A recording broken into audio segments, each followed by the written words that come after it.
The first emanation, the first utterance, the font of energy through which Ian Soph emanates into the universe. The crown sits above the head and embodies that which is beyond our comprehension. One must envision Keter not as an object that can be perceived, but as the light that is cast upon it. Keter's light is beyond knowability, a timeless expanse of pure consciousness. Only through respect for our own limitations do we begin to see the shadow of its nature. As the highest point on the tree of life, all continuums cascade downward from it. Keter stands in contrast to Malkuth, who rests at the very bottom of the tree. The span that lies between them measures the complete distance from the most spiritual to the most physical aspect of our existence. Journeying downward from this point, all other emanations become increasingly close to our present experience. So we have at the bottom of the deck, we have the Six of Pentacles. So obviously giving, receiving, reciprocity, but also generosity. Because he knows that he's giving.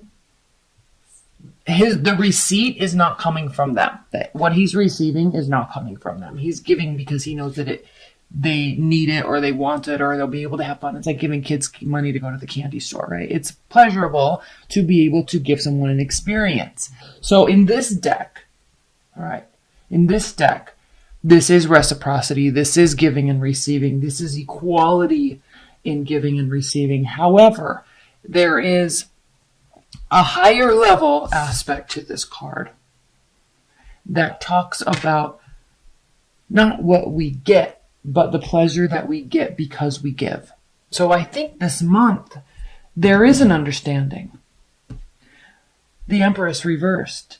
This is about either having a miscarriage or I always say the baby thing, pregnancy or miscarriage with this card, but it is only one of the meanings. It doesn't necessarily mean that, but it can mean that. It can mean a miscarriage. So yes, or, laying something down or losing energy for a project that you were once excited about. Now I know Geminis, your mind is just so rapidly working all the time and absorbing energy all the time from everyone and everything around you. You're one of the most brilliant signs because you have that ability to absorb facts. And so it is probably not uncommon for you to become very excited about a project and want to put 150% into it, or a person, or a relationship, or a new experience.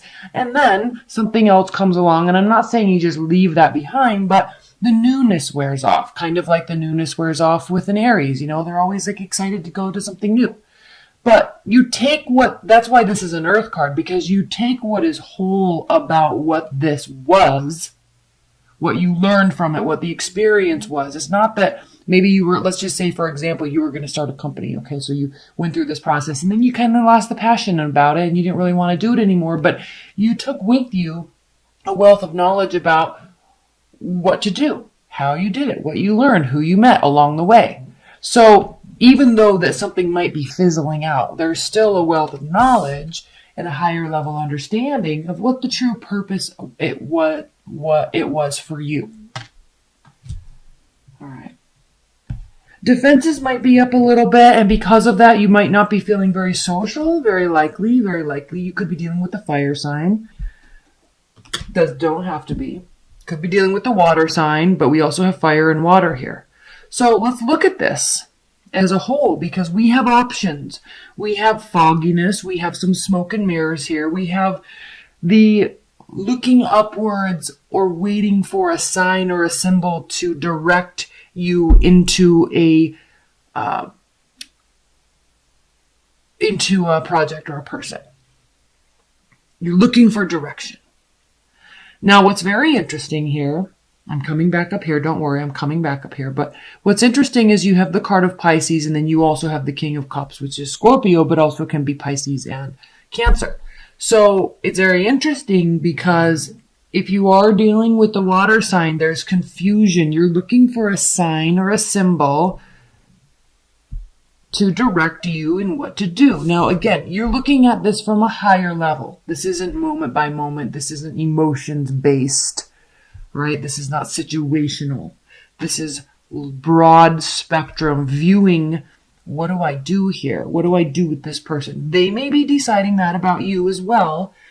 But the message here is pause. Wait. They might be waiting. This also can be the card of Pisces here, the High Priestess. Doesn't have to be, but it can be. So this is talking about higher level understanding. All right, looking at things from a vantage point. And just because you understand something, just because you see the details, you don't necessarily have to share those. That's why this card can be talking about secrets and keeping things within. Like, she knows, but she's keeping it to herself. Now, what's fascinating is we have the Queen of Wands here, and then we have the Eight of Wands. So there's a lot of communication, swift, motivated, or goal-oriented communication. All right. This could be you taking on this energy. This could be someone else in your realm taking on this energy. But this has to do with, she is very decisive. The Queen of Wands is very decisive. The Eight of Wands is swift movement, swift communication, short distance travel, making plans, talking about plans. So it could be talking about, what you're doing over the holidays. But this is more action oriented. And it's coming from a place, Geminis, that is something that feels very familiar to you.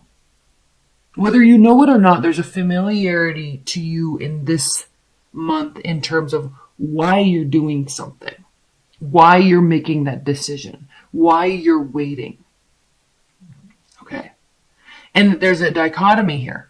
Action, pause. Okay. Action, direction, movement, feelings, understanding.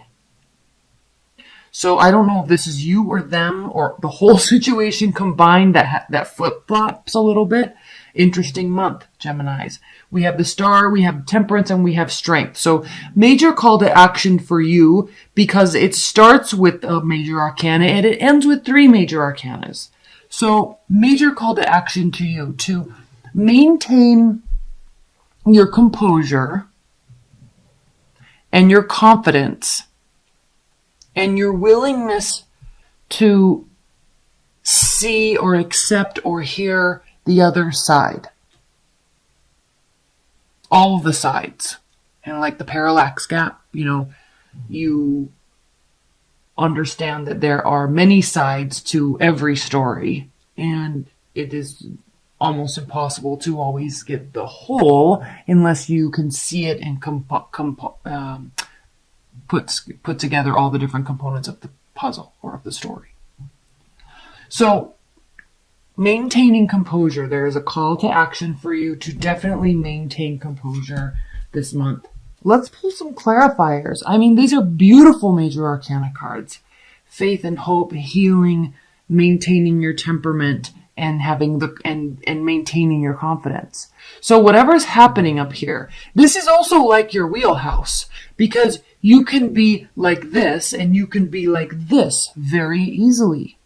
You really work well in both of these realms. And so it's not uncommon for these to be both of you throughout the month.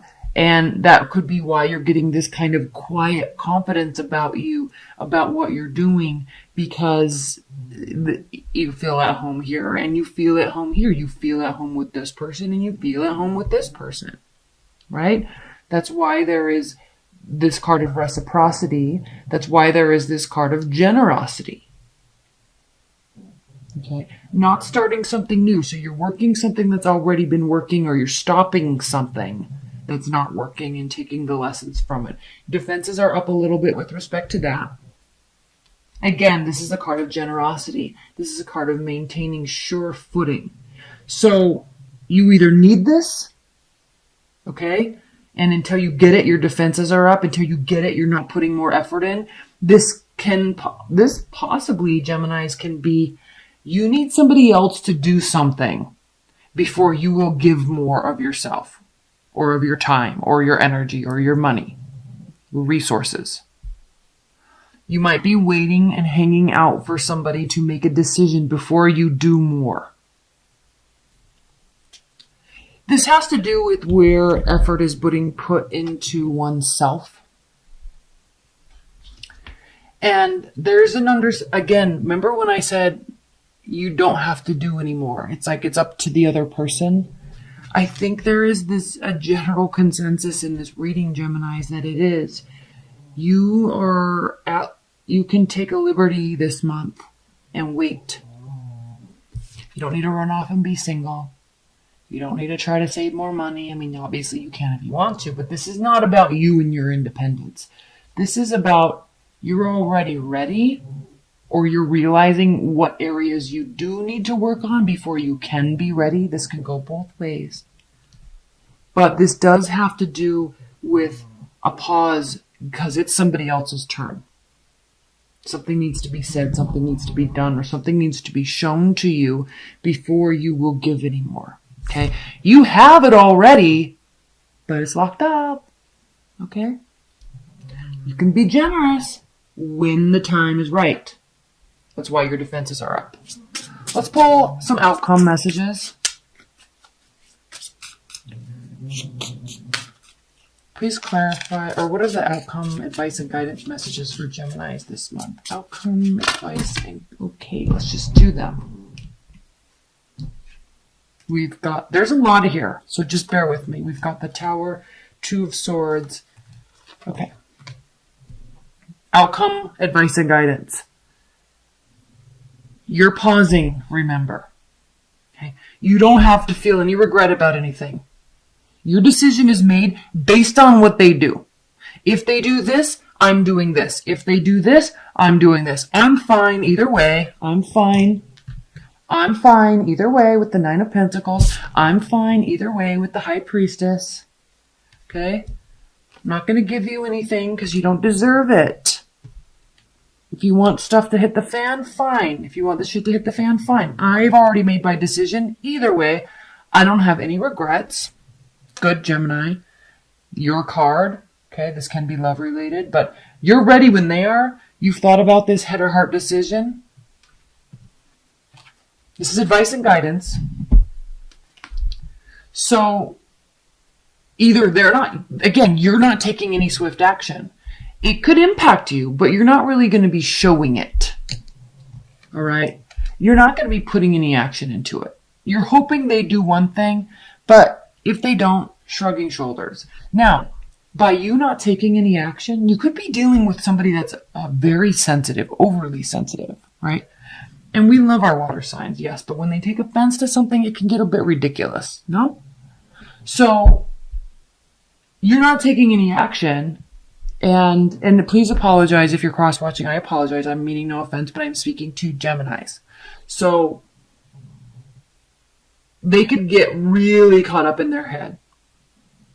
Okay, so can you, but I don't think this is not your energy to stay here.